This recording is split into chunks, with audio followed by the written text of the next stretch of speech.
بەڵێ بەیانیتان باش و ماندوونە بن هەڤڵن هێژا سبێ داوا باش نوچە و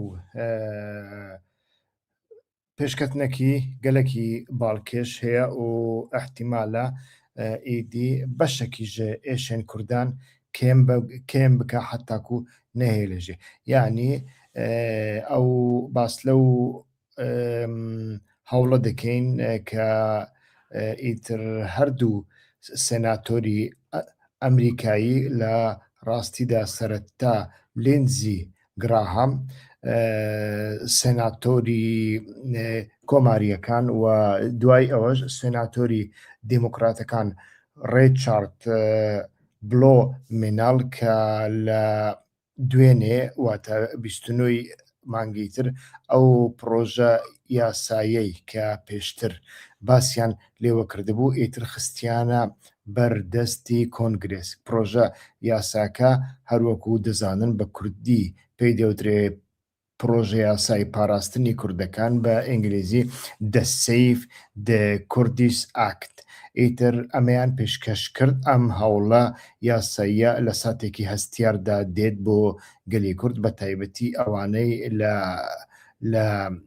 ئیتر لە ڕۆژ ئاوا و تەنانەت لە بەشەکانی دیکەش ڕنگ بێ ئەمە لەسەر دانوستانەکان دەمێنێتەوە لە عەفرین لە سەرێکانی لە ئابیاز لە هەردوو گەڕەکە کوردیەکەی حەلەبدا ئیتر لە بۆ هەمویان ئیتر هەواڵێکی زۆر زۆر خۆشە هەروەکو دەزان لە هەفتەی لە حەوتووی ڕابردوودا بەردەوام ئیتر تەواوی ڕۆژ ئاوا کەوتە ناو سەفەربەریەکی زۆر زۆر گەورە کوردانی جیهان کەوتە ناو سەفەربەریەکی زۆر زۆر گەورە لە ئەمریکاوە هەتاوەکو کەنەدا ئیتر لەوێشەوە هەتاوەکو ئوسترالیا تەواوی ئەوروپا و بەشێکی وڵاتانی ڕۆژهەڵاتی ناوەڕاست بە گشتی ئیتر کوردەکان هەڵسانە سەرپێ و خۆپیشاندانی زۆر زۆر گەوریان ئەنجامدان و لەگەڵ ئەو بەرخودانەی کەدا ناوەخۆشەوە هەبوو لەگەڵ ئەو ئوسلوبە نەرمەی کە کوردەکان پەیڕەوی یان کرد لە سەردەمی ئەو هێڕشانەی ئیتر چەتەکانی دیمەشق بە پشتیوانی چەتەکانی ئەنقەرە ئیتر تەماشا دەکەین ئەو پرۆژە یاساییە کە ئیتر لە بەرامبەر ئیتر پارتنەرەکەی پێشووی ئەمریکا کە کوردەکانن لەسەر زەوی ئیتر ئەمە داڕێژرا ئیتر گراهام ناوی لەو کارەساتەنا کارەسات بۆ یعنی کارەساتێک بۆ ناوبانجی ئەمریکا یعنی ئیتر هەم سیاسەتی دەرەوەی ئەمریکای ڕەخ نەکرد لە هەمان کاتدا ئیتر ئەمەشی بە کارەسات زانی نەوەک بە تەنیا بۆ کوردەکان تەنانەت بۆ تەواوی ناوخۆی ئەمریکاشەوە هاوڕێیانی سەر فێسبوک تکایە بە زووترین کات خۆتان بگەینە سەر کەناڵی یوتیوب لەسەر یوتیوب بنووسن هیوا خۆشناو لێ بمدۆزنەوە کەناڵەکە سوبسکرایب بکەم لەسەر فێسبوک پەخشەکەم نامێنێ ئیتر ئەو پرۆژە یاسایە دوێنێکە کەوتە ئیتر بەردەستی کۆنگرس بە ڕسمی لێرەدا هەم باس لە بەندانە دەکەین کە لەوێدا هەن لە هەمان کاتدا ئیتر ئەمەیان چۆن لە واری کرداریدا دەچێتە واری یاسایی باس لەوە دەکەین و ئەگەر چ کاتێک دەبێتە یاسا کەینێ لە کۆنگرێزدا ئیتر قسەی لەسەر دەکرێت باس لەوانە هەر هەمویان دەکەین سزای ئیفلیچکەر پرۆژە یاساکە سزای توند بەسەر هەر حکوومەت گروپ یان کەسێکدا دەسەپێنێت کە بەشدار بێت لە دوژمنکاری دژی کوردەکان ئەمە لە سەری دێڕەکەوە نووسراوە ئەمە بە تایبەتی حکوومەتی ناوەندی نوێی سووریا و دامەزراوە داراییەکانی دەکاتە ئامانج هاوکاری سەربازی و بەرگری ئاسمانی ئەوە خاڵی یەکەمە. بۆ یەکەم جار هەوڵێک هەیە بۆ دابینکردنی سیستەمی چەکی پێشکەوتوو لەوانەش تواناکانی بەرگری ئاسمانی بە شێوەیەکی ڕاستەوخۆ بۆ هێزە کوردیەکان وەک پێشمەرگە و ئەگەری زۆرە هێزەکانی سووریای دیموکراتیک بۆ بەرەنگاربوونەوەی هەڕەشەی درۆن و موشک. ئیتر پاشان لە بەندێکی دیکەدا باس لە ڕێگری لە کشانەوە دەکات. یاساکە هەوڵ دەدات ئەرکی یاسایی و بودجەی بخاتە سەر حکوومەتی ئەمریکا بۆ ڕێگریکردن لە کشانەوەی کتوپڕی هێزەکانیان.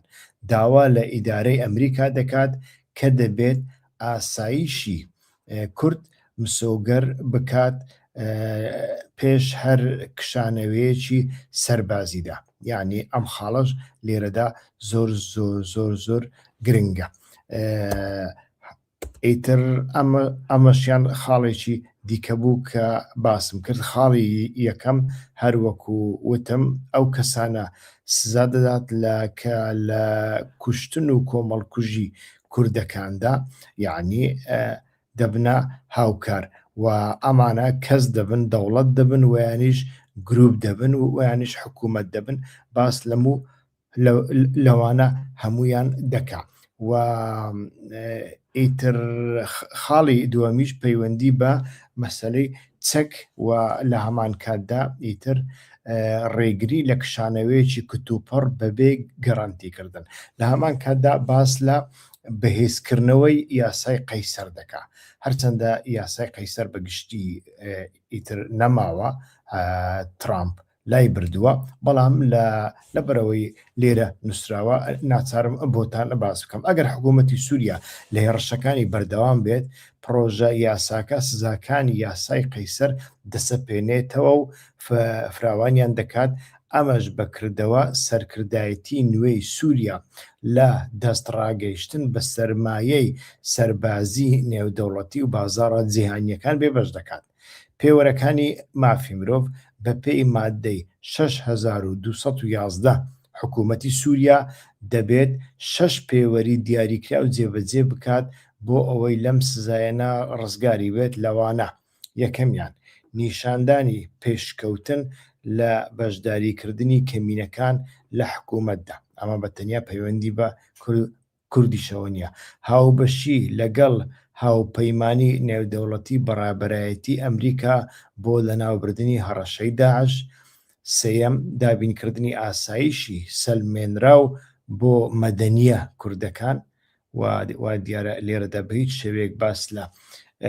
هێزە چەکداری کوردیەکان ناکا. ئەمیان مەسەلەیەکی ئیتر جێگای گفتوگویە. پاشان باس لە باری ناوچەکە دەکات، یعنی پرسیار دەکات لە سەرەتای 2026دا چی ڕوو دەدات. هۆکاری ئەم پەلەپەلیە یاساییە کتوپەڕە گۆڕانکاریەکی گەورەیە لە گۆڕەپانی سووریادا کە لە کۆتایی ساڵی 2025 و کانونی دووەمی 2026دا ڕوویدا. حکوومەتی نوێی دیمەشق دوای ڕووخانی ئەسەد حکوومەتێکی ڕاگواستن بە سەرۆکایەتی ئەحمەد شەرع کە پێشتر بە ئەبوو محەممەد ئەلجۆرانی ناسرا بوو دەسەڵاتی گرتە دەست. هەرچەندە لە سەرەتادا بەڵێنی گشتگیریاندا، بەڵام لە ناوەڕاستی کانونی دووەمی 2026 هێرشێکی بروسک ئاسایان بۆ دەست بە سەرداگرتنی ناوچە کوردیەکان لە باکووری ڕۆژهەڵات دەست پێ کرد. باس لە هێرش و ئاگربەستی لەرزۆک دەکا. تەنیا لە 2 هەفتەدا هێزەکانی سووریای دیموکراتیک ناوچەیەکی گرنگیان لەدەستدا، لەوانە ناوچەکانی نزیک حەلەب بوو ڕەقا. تا ئەمڕۆ ئاگربەستی 15 ڕۆژە لە ئارادایە کە تا سەرەتای شوبات درێژ کراوەتەوە، بەڵام زۆر ناسک و لەرزۆکە. پاشان باسی فاکتەری داعش دەکا، ئەڵێ ئێستا هەسەدا هەزاران زیندانی داعشی لە کەمپەکانی وەک ئەلهۆڵ هێشتا لەلایە و دیارە ئەمریکا ئەمانە دەگوازێتەوە لە بۆ عێراق، بەڵام هێشتا ئیتر لەوێدا کە باسی ئەلهۆلی کردووە دیارە ئیتر ئینفۆرماسیۆنەکە کۆنا چونکە ئەو کامپانە لە ڕاستیدا کەوتونەتە دەست حکوومەتی ئەحمەد شەڕە و یانیش هێزەکانی سووریای دیموکراتیک لەوێ کشانەوە. ئەمریکا دەستی کردووە بە گواستنەوەی توندڕەوترین چەکدارەکان بۆ عێراق بۆ ڕێگریکردن لە هەڵاتنی بە کۆمەڵ لە کاتی پشێویەکانی هێرشی سووریادا. باس لە ڕۆلی تورکیا دەکات. ئەمە زۆر زۆر گرنگە. تورکیا پاڵپشتی لە فشاری حکوومەتی سووریا کردووە چونکە ئیدارەی خۆبەڕێوەبەری کورد وەک هەڕەشەیەکی ئەمنی دەبینێت. ئەمەش ئەمریکای خستۆتە دۆخێکی دیپلۆماسی قورسەوە لە نێوان هاوپەیمانی ناتۆ تورکیا و هاوپەیمانی دژە تیرۆر کوردەکان. ئیتر هاوڕێیان ئەمە بۆ گرنگە. کوردەکان هێزێکی سەرەکی سەر زەوی بوون لە تێکشکاندنی خلافەتی داعش. ڕەخنەگرانی سیاسەتی ئێستای ئەمریکا دەڵێن ڕێگەدان بە تێکشکاندنیان نەک تەنیا دەبێتە هۆی کارەساتێکی مرۆیی باڵکو دەبێتە هۆی سەرهەڵدانەوەی داعش چونکە سیستەمی زیندانیەکانی ژێر دەسەڵاتی کوردەکان لە ژێر فشاری شەڕدا دەڕوخێن. پرۆژە یاسای پاراستنی کوردەکان پرۆژەیەکی بەهێزی هەردوو پارتی کۆماریەکان و دیموکراتەکان دەبێت لە ئەنجومەنی پیران. بەڵام سەرکەوتنی بەندە بەوەی کە ئیدارەی بایدن چۆن هاوسەنگی لە نێوان ئامانجەکانی کشانەوەی ئەمریکا لە پلەی یەکەم و پێویستی سەقامگیری ناوچەیی ڕادەگرێت. ئیتر ئەمە یاساکە بوو هاوڕێیان هەروەکو باسمان کرد ئیتر ئەمانە کۆمەڵێک خاڵی گرنگیان لە خۆدا گرتووە هێشتان ئەتوانی قسەی زیاتری لەسەر بکەین بەڵام هەروەکو باسمان کرد ناوەڕۆکەکە ئەوەیە و ئەمەیان ئێستاکە دەبێ بچێتە بواری یعنی بچێتە ناو ئەژێندا. کەنگی دەچێ ئەم نزان بەڕاستی ji بووی ku لە ڕۆژەڤە ئەمریکیاندا تشتێن دنێژی هەنە گرۆندلاند هەیە و ئایس هەیە پرزگرێکەکەی مەزنە دەناوە ئەمریکایدا مەسلەی ئابووری هەنا مەسلەی چینێ و بە تایبەتی مەسلەی ئیرانەیە. یعنی ئەحتیمالە ئەم هێڤیە نەدەن وەکو ئەو پرۆژە یاسا زوو بچەوارێ دەنگدانێ ئەحتیمالە درەنگ بچە وارە دەنگدانێ لێ هەبوونا پرۆژە یاسایەکی لەسەر ماسەیە لەسەر مێزێ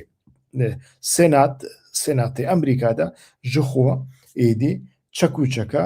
لە دەستێوان ئاژی چەکوچەکە لەسەر سەری ئەردۆغان و ئەحمەد شەڕە. یعنی ئەف مەسلەیەکی پڕپڕگرنگە ئیدی ژ ئیرۆڤ پێڤە سووریا نەکارێ ژعالیەکی ئیدی تۆماس باراک پاتکا قەسە دێ بگرێ و بشینە هەولێرێ لەور ئیدی پرۆتۆکۆلان پێ بدێ ئیمزاکردن پشترا بشینە شامێ و ئیدی لە شامێژی ئەحمەد شەڕە جۆلانی دەستی خۆ باوێ سەرسەری خۆ و ئیدی بێژە توی پێک دینی ئاژی پێک ناینی ئەڤ یەک ئیدی ناوشونڤە نابە. یعنی دانوستاندن دەبن و ئەو دانوستاندن لە بن باندۆر و زەخت و شەڕدا نابن. یعنی ئەف پرۆژە یاسا بە تەمامەتی ئیدی حتاکو نەکەوە دەنگدانێژی ئەحتیمالێکی مەزنە دەمەکی درێژ ئیدی دەست و لینگی ئەحمەد شەڕە گرێ بدە دەست و لینگی ئەردۆغانژی گرێ بدە. ئەف مەسلەیەکی پڕ گرنگە ئیدی ئەف وسا دکات دەناوە دانوستاندناندا بەڕاستیژی دەستێ هێزن سووریای دیموکراتیک هەنێکی گەرم بێ. یعنی من لە گەلێک بەرنامەیان گوتیە تشتێن کوچێ دەبن کەماسیێن کوچێ دەبن و بویەرێن کوچێ دەبن گەلێک جارنا بە ئێشن بە ئازارن لێ لە ڕۆژهەڵاتە ناوین کۆنژەکتور تو جاران سابت نینە. یعنی تشتێک و ئیرۆ هێز دەخوازن بە قاسێک و هێزێکی مەزن بە ژ دەستێوان نایە. یعنی قووەت و قودرەتە ئەمریکای وەدیت لە شەڕێک کەنداوی دووەمیندا گاڤک و عێراق داگیر کرد. 150,000 200,000 عسکری ئەمریکی لە ناو عراقیە هەبوو بەردەوام 200,000 لە هەر کوچە کۆڵانێکی بەغدایی تا عسکەرێک دەدیت لێ داویەدا ئیدی بە عەجەلە ڕەڤیان هاتن دەرڤە و عراق کە دەستێ ئیرانێ و ئەفغانستان دیت یعنی ji بۆی تورکیایژی وسایە ئیدی تورکیا وڵاتەکە کو van tiştana bi hasanî mixabin dikare bifroşe alîgirê xwe bi taybetî jî ew alîgirên Erdogan ku alîgirên bi rastî pir cahîlin yani sosyal medyayê ji xwe bikarnayînin ji bo ku kîtleyekî muhafezekare di heman demê de televizyonê ku lê dinêre mîna ATV û TRT êdî li wir de pir zû tê puvdayîn êdî wa tiştana baş dikare bifroşe xelkê xwe lê êdî divê berastî jî li Bakur li Tirkiyeyê çapemenî bikaribe di serê vê xelkê de rêyekî bibînî ku wa tiştane bidê famkirin yani li Rojhilata navî ne Tirkiye Emerîka nekare her tiştî bigorîne tiştê ku ew dixwazin tiştekî dinê çêdibe berdewam wisa bûye berdewam mudaxeleyê ku çêdibin li Rojhilata navî kîjan hêz dike yani ne tenê Emerîka meselen Sovyet çû hemî Efganistan dagîr kir ne wisa lê Emerîka li hemberî wê çi kir li rêka Siûdiye û Pakistan cîhadiyên hemî dinyayê kom kirin şandin ser serê wan Sovyet derxistin û Sovyet piştî ku derket 1988 yeketiya Sovyet jî helweşiya ji xwe yek sal piştî wê helweşiya û piştî wê çi çêdibe piştî wê El-Qaîde û Talîban çêdibin û li 11 Septemberê li New Yorkê çi teqînek encam dan 5,000 6,000 Emerîkî kuştin ne wisa yani ew pîlan û oyînên ku ev dikin berastî jî hem dibin bela ser serê wan hem êdî encam wernagirin hem jî rêkekî cuda werdigirin loma min xwast bi kurtasî bibêjim ew proje yasa ihtimalekî mezin e demekî dirêj bikişîne heta ku dikewa rojevê ji bo ku di rojeva Emerîkayê de tiştên gelek giringtir li gor wan henayî yek ji wan jî İran e Grönland e meseleya Xezê ye va tiştane hemû ji bo Emerîka gelekî giringin û loma Senat باwer nakim bikare di demekî zû de vê projeyê bixê deng danê û bixê ber gotûbêjkirinê lê çi dibe bila bibe hebûnekî projeyekî wisa êdî destê Hêzên Sûriyayê Demokratîk vedike bi qasî ku min bîstiya nihak divê Mezlûm Ebdî û İlham Ehmed li Şamê bin li Dîmeşqê bin bi qasî ku ez dizanim niha li Dîmeşqê ne ihtimalekî mezin e êdî girêdayê vê yekê be êdî wek me got konjektûr carekî dinê hat gotin lê tiştê ku ji dest da vedigerê ihtimal e venegerê bi wî rengî lê êdî pêşawî têgirtin niha tiştê herî giring e ji xwe Cezîre û Kuban êdî Kubanê li destên Hêzên Sûriyayê Demokratîk dane lê xuya dike li ser maseyê de li gotûbêjan de li muzakareyan de tiştê ku herî zehmet ew e ku êdî Hêzên Sûriyayê Demokratîk bikaribin li Efrînê û li serêkaniyê êdî berastî ew hêzên çekdariyên çete derbixin yani ev meseleyekî pir giring e ew çawa çêdibe çawa çê nabe hêjî em nizanin xalekî dinê li dawiyê de dixwazim bêjim ew nûçe ew bûyer tiştê ku Graham ava kir tiştekî pir bi nirx e tiştekî pir baş e ji bo me lê divê dîsa Kurdan tûşî xurûrê neke yani berastî rexneyên ku hefteyeke em dikin li bizava Kurdî ئەم ڤاڕەخنانە تەنی ئاراستەیە بزاڤە ئۆجەلانی ناکەن ji bo ku aynî tiştberê li başûr dubare bûne. Yani niha gelek kes bi firset dizanin ku em bêjin bizava Ocalanî PKK, Hêzên Sûriyeyê Demokratîk, Xweseriya Demokratîk pêyê de tiştên ku praktîka ku 15 salan encam daye li Rojava bêguman kemasî mezin têde hene. Ez niha jî bêjim. Li Reqê û li Dêra Sûriyê dewletekî polîsî ava kirdibû. Niha jî zarokên derdikevin zarokê 5 sala nehatiye mehkemekirin. Li bin kîja navî de hatiye girtin, Daeş dibe, çi dibe bila bibe, ew tiştekî xirab e. Dewletekî polîsî nabe tu çê bikî. Tu îddiayê dîmokrasiyê dikî, dîmokrasî nîne. Tu îddiayê hiqûqê dikî, hiqûq nîne. Ya dinê destêwerdanên partî li karên Rojava de. Ya sêmîn nebûna meclîsekî parlemanekî herêmî ku hemû millet têda cêbigire, hemû alî têda cêbigirin. Ez behsa PYD û enekesê nakim. Lê yani ez îtîfaqa PYD û enekesê jî qet naparêzim. Lê li bin navê ku enekese çetê Tirkiyeyê filan ew bêwane yani eger rastiyexwe jî hebin berê wisa bûye. Enekese 15 sala li hotelên Tirkiye dirazê. Ew tiştekî xuya ye. Artêşa roj li zigê Ehmed Daûtoğlu derketiye. Her kes vê yekê dizane û tîpê wan, kesayetiya wan, fikrê wan mirov lê dine li ser televizyonê fam dike yani.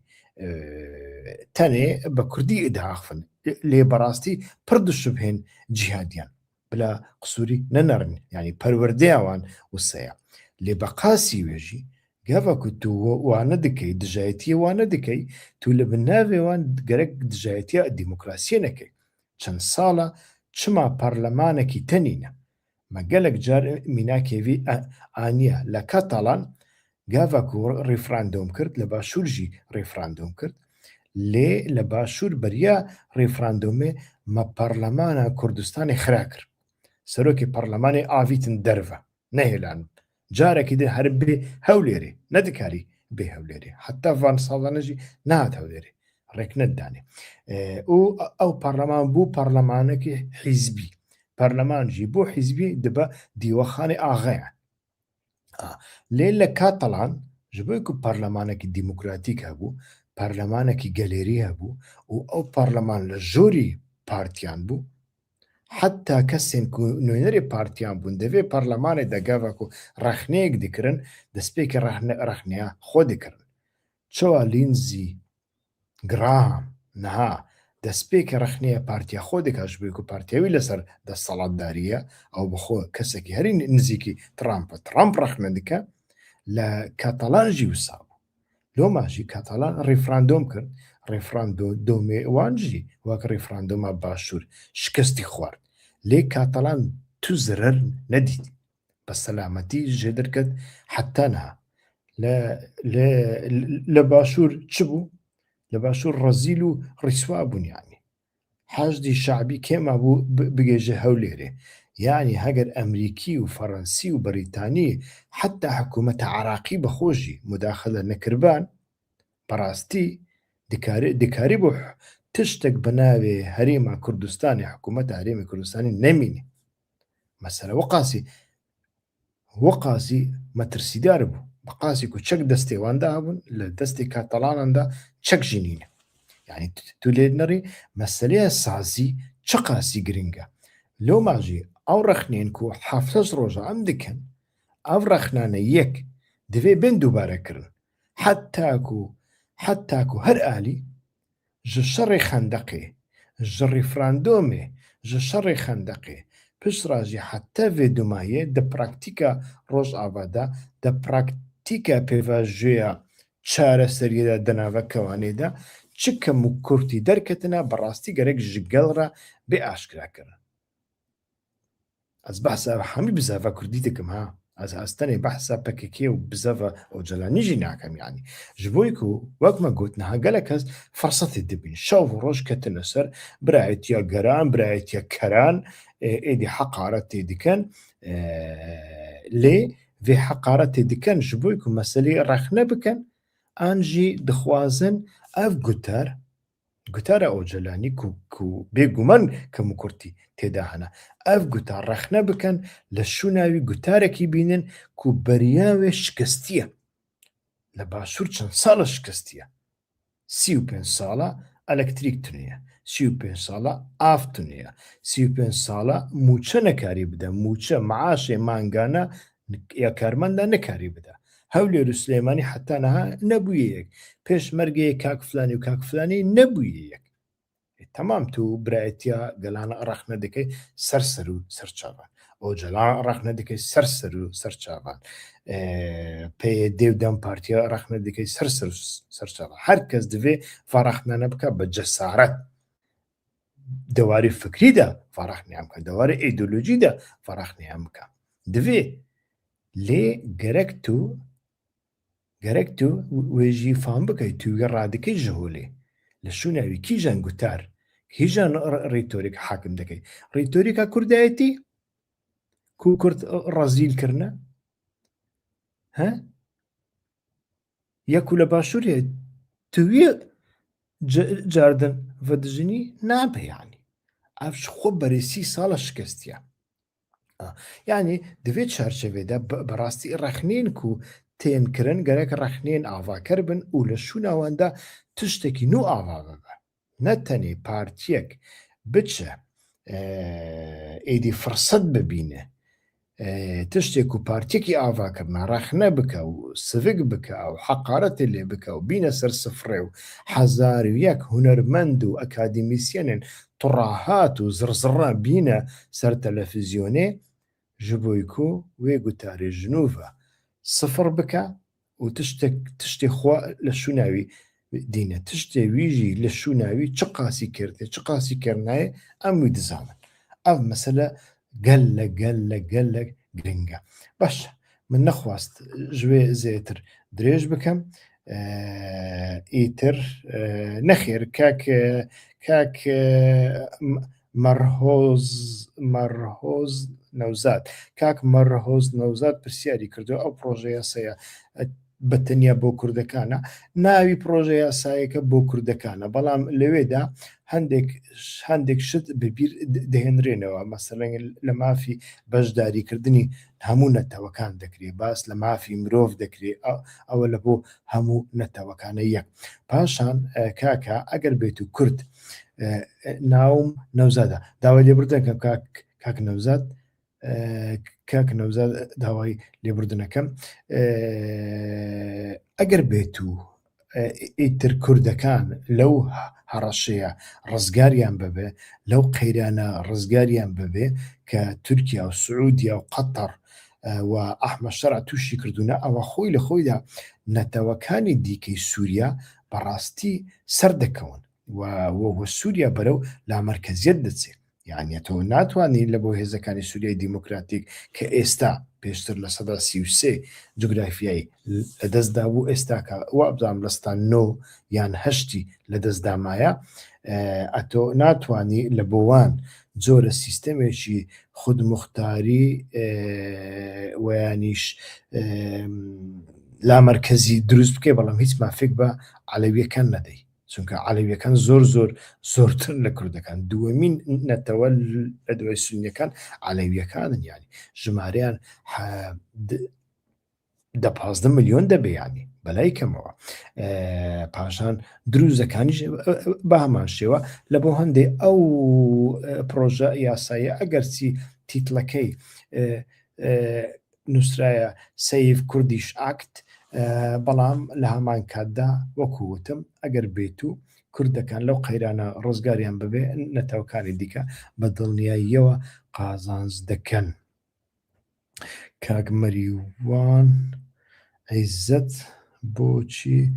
ڕۆژاوا پەرلەمانی خۆی بنیات نەدا پەرلەمانی بنیات نەدا لەبەرەوەی تورکیا ڕێگای نەدا هەڵبژاردن بکرێ لە کاتی خۆیدا حکوومەتیش ڕێگای نەدا بەڵام ئەوە بیان و نەبوو یعنی ئەگەر هەڵبژاردنیش نەکرابایە ئەکرا هەڵبژاردنێکی لۆکالی کرابواە هەر کەس لە شاری خۆی هەڵبژاردنێک بکە ئەنجومەنێک دەستی شام بکە چەند سندوقێک دابنێ و ئەمانە نوێنەرەکانی خۆیان بنێرنە قامیشلی لەوێدا پەرلەمانێک ساز بکرێ بەڕای من ئیتر ئەم هەڵ و مەرجەکە شەڕ بوو بەڵام خواستێکیش نەبوو ڕاستیەکەتان پێ بڵێم ئەو مۆدلی ڕۆژئاوا ئەو مۆدلی پێدا مۆدلێکی هەری پێشکەوتووە لە کوردستاندا یعنی جاری یەکەمە لە مێژووی کووردا لە مێژووی ڕۆژهەڵاتی ناوەڕاستدا مۆدلی واهەیە ئەمە ڕاستیەکە بەڵام دیموکراسیەکە لە سەرەوە فەرز کراوە لە خوارەوە بۆ سەرەوە نییە لە سەرەوە فەرز کراوە و لە هەمان کاتدا ئیتر بەهۆی هەڵومەرجی عەقلیەتی حیزبایەتی و عەقلیەتی چەکداری و هەڵومەرجی شەڕدا وەکوتم لە هەندێک شوێندا سیستەمێکی حیزبی کە من پێشتر بەرنامەیەکم لەسەر ئەساس کرد ناوم لێنا ڕژێمی کادرۆ ڕژێمی کادر ڕژێمی کادری ساز کرد لە هەمان شوێندا تەماشا دەکەین لە ناوچە عەرەبیەکاندا ڕژێمێکی پۆلیسی ساز کرد لە هەمان شوێندا تەماشا دەکەین لە مەسلەی نەوت و داهاتەکاندا ناشەفافیەتێکیش هەیە و دەبێ ئەمانە بەگشتی بەڕاستی باز بکەین کاک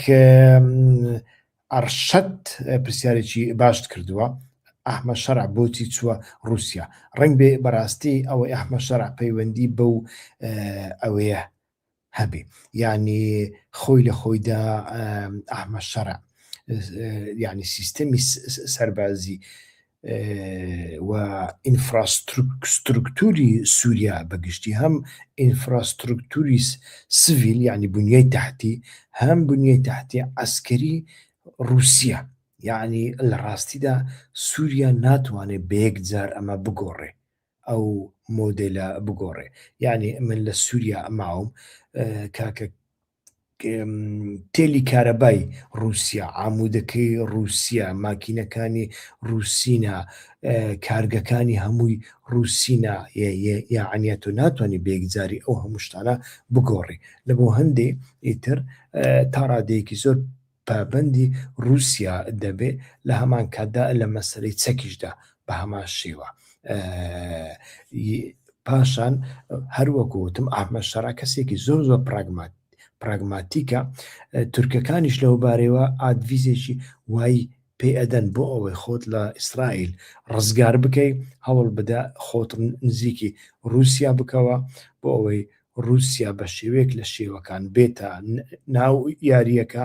بەڵام لە ناو یاریەکەشدا دەستێکی زۆر زۆر باڵای نەبێ کە ببێتە هەڕەشە بۆ سەرهەژمونی تورکیا لەسەر سووریادا بەڵام بتوانێ هەڕەشەی ئیسرائیل تا ڕادێک باڵانس بکە پەیوەندی بۆەوە هەیە و ڕەنگ بێ ئیتر ئەو پرۆژە یاسایەی کە هەردوو سێناتۆرەکەش پێشکەشیان کردووە ئەمەش زیاتر ئەحمەد شەرعی هاندا بێ بە پەلە بچێتە رووسیا و مۆسکۆ بڵێ هاوڕێیان باشتر وایە کۆتایی پێبێنم بەیانە منی زۆر زۆر ماندوومە بەڕاستی سوپاستان دەکەم کە تاوەکو ئێستا لەگەڵمدا بوون گەلک سوپاسک و هەتانەهاوە بەشداری vê بەرنمەیە کرد لە کەرەماخۆ هەوڵ بدەن vê بەرنمێش دۆست و هەواڵی خۆرا بشینن بە تایبەتیژی هەواڵی کورمانجی زمان ئەس vê داواکاریە لەوە دیکەم لە کەرەماخۆ کەناڵی من بە دۆست و هەواڵان بدەن ناساندن ئیرۆ من دو ئێوارێ بە کاک هۆگر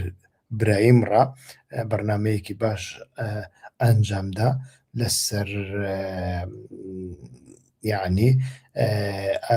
هەم ڕیتۆریکا لە جادەیە کوردیدا هەیە و مەسلەی پڕ بچووک دیکێ هەموو